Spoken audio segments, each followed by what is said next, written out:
I woke up from a coma to the sound of my eulogy. Well, not exactly. My family gathered, not in a hospital waiting room, but at a memorial. They were already spending the insurance money they expected from my death. They thought I was gone, but I decided to stay a ghost long enough to plan my perfect revenge. This isn't a story about forgiveness. This is how I buried the people who tried to bury me first. Before the accident, my life was normal. The situation was almost devoid of excitement. I had a decent job in marketing, a small but comfortable apartment, and what I thought was an anchor, my family. My mother, Helen, was the classic matriarch. She was a little overbearing and a touch dramatic, but I believed she loved me fiercely. My older brother, Mark, was the golden child. After Dad passed away, Mark's business always felt close to success, but he never made it. He borrowed money from me more than once, always with a charming smile and a promise to pay me back with interest. I never saw a dime, but that's what family is for, right? We were a unit, or so I thought. We did Sunday dinners. We celebrated birthdays. We went through the motions of a happy, close-knit family. Looking back, the cracks were there. I just refused to see them. The way my mother's eyes lit up when Mark talked about a new can't-miss investment. The way they glazed over when I talked about a promotion. The hushed, tense phone calls Mark would have in the other room.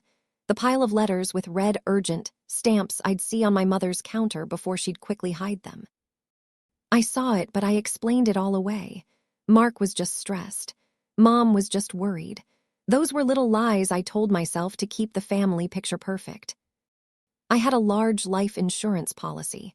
My dad had insisted on it. "Protect your future, kiddo," he'd said.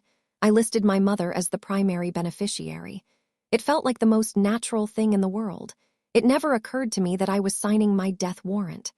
The policy was a safety net for my loved ones, but I never imagined they'd be the ones pushing me off the ledge. The accident itself is a blur. Rain-slicked roads, glaring headlights, a bone-jarring impact. Then nothing. Doctors told my family I had a severe brain injury. I was in a deep coma and the prognosis was grim. They were told to prepare for the worst. And oh, they prepared. They just had a very different definition of prepared. They didn't prepare for my recovery. They prepared for my funeral. Waking up wasn't a gentle flutter of eyelids. It felt like a violent, confusing crash back into my body. The first thing I felt was a throbbing pain in my head. The first thing I heard was a rhythmic beep of a machine.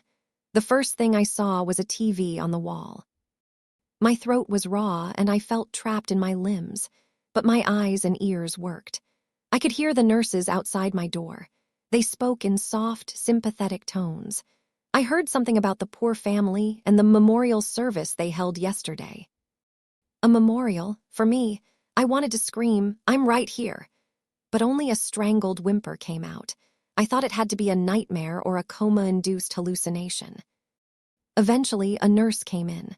Her name was Clara, and she nearly jumped when she saw my eyes were open. Doctors rushed in, ran tests, and celebrated what they called a miraculous recovery. When I could finally speak, my voice was a hoarse whisper, and I asked for my family. Dr. Evans looked at me with a pained expression. "Your mother and brother were here for weeks," he said gently. "But after we told them recovery was unlikely, they began making arrangements." Arrangements. That word echoed in my head. It wasn't just a bad dream. They had held a memorial service for someone who was still alive. That's when Clara came back. She looked at me with deep pity. "Honey," she whispered, "I shouldn't say this, but I heard your brother talking on the phone in the hallway a few days ago." He wasn't talking about medical bills. He was on with an insurance agent, asking what paperwork would be needed to file a claim. He kept saying the family needed the money to settle your affairs. That moment turned my grief into something cold and hard. Rage. It wasn't just that they'd given up on me. They saw my tragedy as their chance to win the lottery. Life insurance payouts for death claims need a thorough investigation. They review medical records and police reports. They couldn't just cash a check. They were planning to commit fraud. They probably wanted to convince doctors that I was brain dead. This would serve as a legal declaration of death. I considered screaming the truth, but a raw, immediate reveal would let them play the victim. They would claim it was a terrible misunderstanding. No, they had mourned me and were already moving on. They didn't deserve a quick resolution. They deserved to live in the world they were creating, a world where they were about to be rich and I was just a ghost. So in that sterile hospital room, I decided to remain a ghost, just long enough to haunt them. The hospital discharged me a week later, a walking miracle with nowhere to go. My family thought I was gone for good. So they emptied my apartment and drained my savings to pay for their grief. I was fortunate to have Clara. Seeing my situation, she connected me with a social worker who found me a spot in a women's shelter. It wasn't much, but it was a place to be invisible. Being invisible became my new full-time job. I started by creating a fake social media profile. What I discovered was staggering. Mark had bought a new luxury SUV. He posted a picture of it in our mother's driveway with the caption, "Treating myself after a rough couple of months. Onward and upwards." Onwards and upward. I was recovering from a brain injury, and he was test-driving cars. My mother, Helen, had redone her entire kitchen. Granite countertops, stainless steel appliances, the works. She captioned a photo, "Finally, my dream kitchen, a little light in the darkness." The money from my savings account was her light. They took a first-class trip to Hawaii. They shared pictures of themselves raising cocktails at sunset. Their captions talked about healing together. It wasn't grief. It was a celebration. The anger burned constantly, but I learned to channel it. I spent my days at the public library using their computers. I needed an ally. I found him through a legal aid website, Ben Carter, a young, eager lawyer specializing in fraud cases. He was skeptical at first. I mean, who wouldn't be? I sent him screenshots of my bank statements. I also included social media posts and a link to my online obituary from the local funeral home's website. He agreed to meet. In a dingy coffee shop, I told him everything. "This is monstrous," he said, his initial disbelief turning into anger. "They were planning to cheat the insurance company. We can build a case for conspiracy and theft that they won't escape." Ben agreed to take my case for free, asking for a percentage of the recovered money. "They're living off your money," he said with a grim smile. "Let's make them pay it back, with interest." We started digging. Ben made some quiet inquiries. He found out that Mark was deep in gambling debts and had a failed business. My mother was close to foreclosure. They weren't just greedy, they were desperate. The key evidence came from a bit of digital sleuthing. I remembered the password to my mother's email. And there it was, an email chain between her and Mark, dated a week after my accident. Mark wrote, "The doctor said it's a long shot. We could be waiting for months, even years. We don't have that kind of time. The insurance policy is our only way out." My mother replied, "It feels wrong, but what choice do we have? The money would solve everything." "Are you sure?" "They'll pay out without delay." And Mark's final, chilling response was, "I've spoken to a guy. He knows how to get the paperwork handled. We have to be convincing in our grief. It's for the best, Mom. She wouldn't want to live like a vegetable anyway. We're doing her a favor." Doing me a favor. They twisted their greed into an act of mercy. I printed the emails, my hands shaking. Ben was ecstatic. "We have them dead to rights," he said. The legal case was solid, but I needed more than that. I needed to see their faces. They had thrown a party for my death. It was only fitting that I crash one for my return. My mother's birthday was always a big deal. This year, flush with my money, she was throwing herself a party of the century at a fancy hotel ballroom. The theme in her email invitation was a celebration of life and new beginnings. The irony was so thick I could have choked on it. This was the perfect stage for my resurrection. Ben prepared an injunction to freeze all their assets. I was ready to file it the moment I made my entrance. He tipped off a trusted reporter. He gave her just enough info to grab attention, a huge fraud case and a big reveal at a high society party. The night of the party, I was a wreck of nerves and icy resolve. I wore a sharp, tailored pantsuit in deep red. I wanted to look powerful. I wanted to look alive. I stood in the grand archway of the ballroom and watched them. My mother was holding court, radiant in a sequined dress. Mark was by her side, the picture of success. They were surrounded by people who had been at my memorial, offering condolences. Now they were sipping champagne. I took a deep breath. It was time. I stepped through the archway and into the light. At first, no one noticed. I walked slowly, my heels clicking on the marble floor. A few heads turned, confused. I kept my eyes locked on my mother and brother. I was about 20 feet away when Mark finally saw me. His glass slipped from his hand and shattered. The sound cut through the chatter. Mark's face went white, as if he had seen a ghost. He stumbled back, his mouth opening and closing like a fish. His reaction caught my mother's attention. She turned, smiling, but then saw me. The smile vanished. Her eyes widened in fear. The entire ballroom went quiet. I stopped about 5 feet away from them. "Hello, Mother. Mark," I said, my voice unnaturally calm.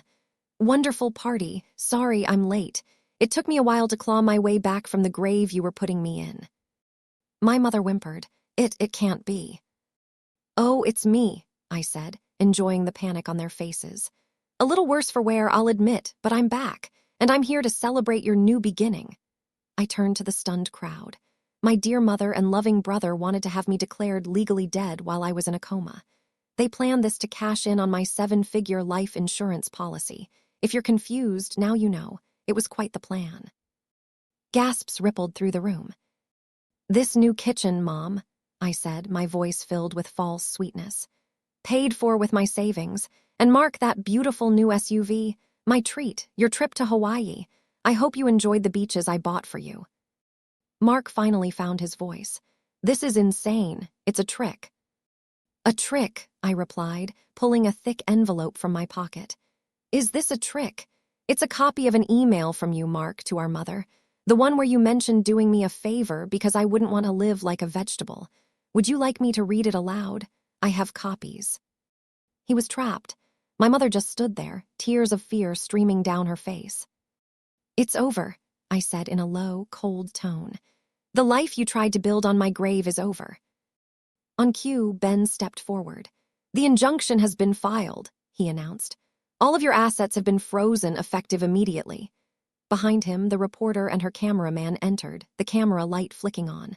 My mother let out a piercing scream of despair. Chaos erupted. Their perfect world had just come crashing down in the most public way, and I stood in the center of the wreckage, feeling a quiet, chilling peace.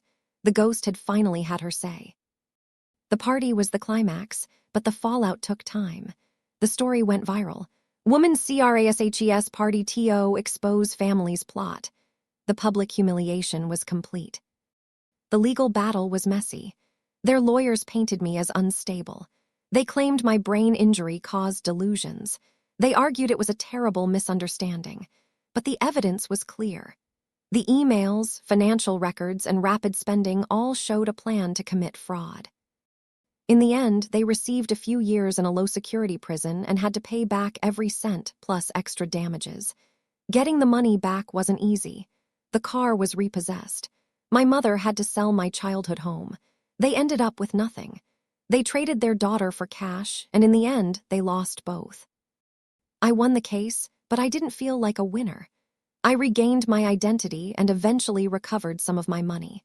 But I can't go back to being the innocent girl who trusted my family's love. That part of me is gone forever. I didn't stay in my hometown because it held too many memories. I used the money I got back to move across the country. I found a small coastal house where I could start fresh, away from everyone. Sometimes I think about them, not with anger anymore, but with a sort of detached pity. They were desperate and greedy. They sacrificed family for a brief moment of financial relief. My life is now quiet and simple. I still have trust issues and fear betrayal. I work on overcoming these feelings every day. But in the process, I've discovered a strength I never knew I possessed.